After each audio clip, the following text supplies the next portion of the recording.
Oh, folks. Well, hey, folks. This is the Rock and Roll King, Robert R. McFarland, talking to you. I'm just having so much fun with these little series here of how the rock and roll CD came into it.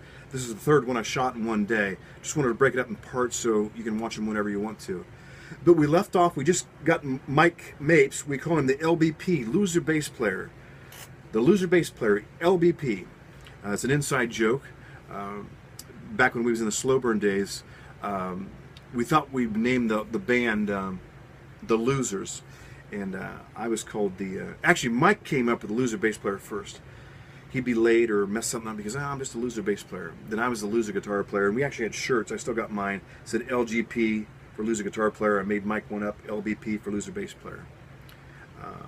So we got Mikey in the project. Everything was good. So next was my turn to record the rhythm guitar tracks. I had the scratch guitar tracks, scratch vocals that I recorded so Mikey and Sammy could hear kind of what the song was going to be like, the outline of the song. So hats off to Sammy Hooff. Again, he played to a scratch vocal. I didn't really realize how bad it was till we started listening to it. But the scratch guitars were out of tune and out of time, and I didn't realize it that much until I got in the studio. My ears have gotten better working with Jack and Joe in the studio. So hats off to Sammy Hooff for playing to an out of tune, out of time guitar, out of tune and out of time scratch vocals. Sammy Hooff, you're the man, okay? Because you did an awesome job, dude. I couldn't have did it playing to what I recorded for you for the scratch stuff. But it was up to me to come back in and do the guitars professionally. And I did not realize how hard it was going to be. Again, I have some timing issues. I'm humble enough to admit it. Jack and Joe will both tell you I've got some timing issues. Playing to a click track, a metronome is super hard if you've never did it.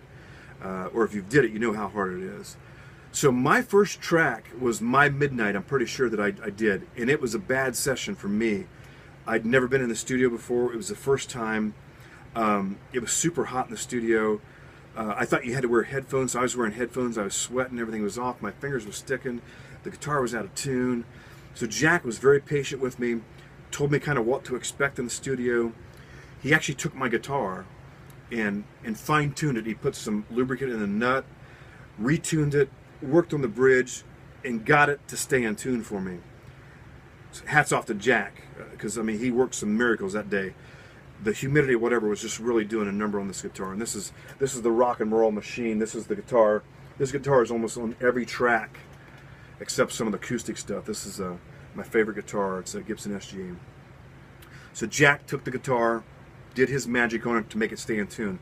So we got My Midnight done. We might have did a couple other, maybe one other songs, but it was a long session for me. I had timing issues. My hands were sweaty and sticking, and so it was a learning experience. So the next time, Jack, again, was very patient, worked with me, said, Robert, what I want you to do is next time bring some fast fret. He had some there, but he's out, so I got him a can and me a can. We had some fast fret. We had the temperature set a little better for the room, and we made the adjustments to help me play better. So again, hats off to Jack Campetelli for stepping up, saying, hey dude, just relax, no big deal, because I was getting a little frustrated because I thought I could just go in there and just barrel house these and knock these out. He said, hey, this is a part of the process, it's no big deal. So again, he was really patient with me and worked with me. So as I've gotten a little better, there's some tuning issues on some other songs that we actually had to go back and retrack. We didn't catch till actually we doubled the guitars. What I did was I would do this guitar, then I'd do my Les Paul, and I'll have a picture of a Les Paul in my next video that I did.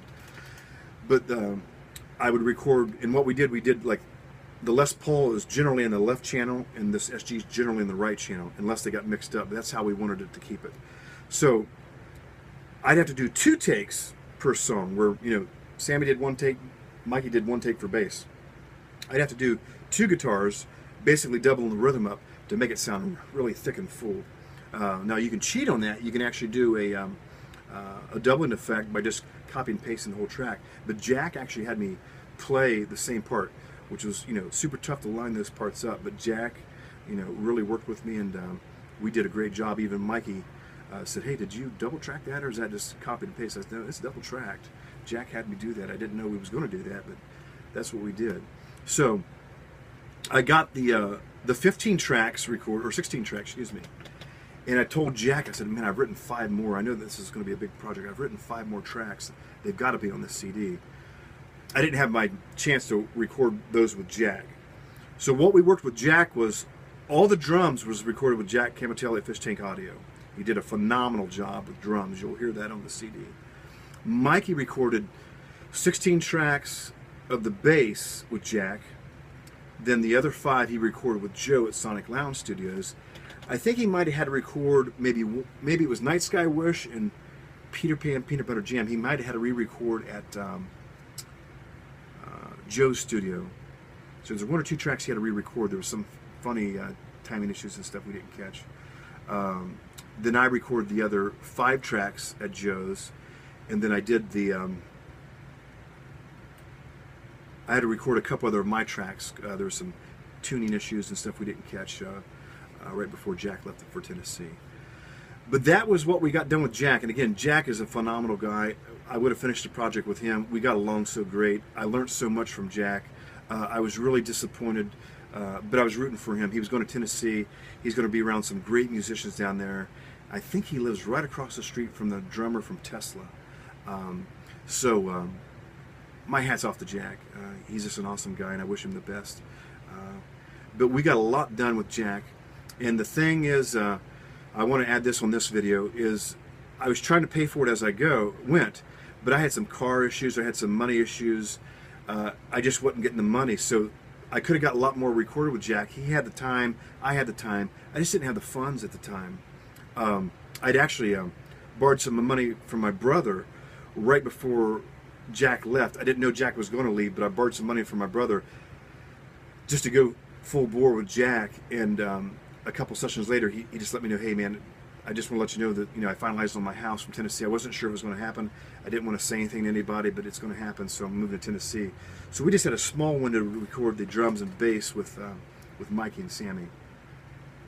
So again, up to that point, everything was with Jack Campetelli. It was going great, but he moved to Tennessee.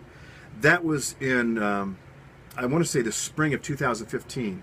So from September 2014 to the spring, I want to say right around May of 2015, I worked with Jack Campetelli.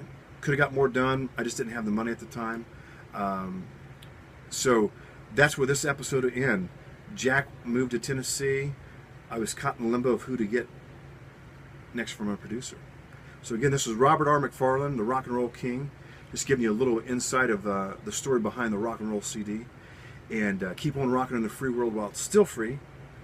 I believe music's the soundtrack of life, so have some every day. Until next time, folks, take care and keep on rocking.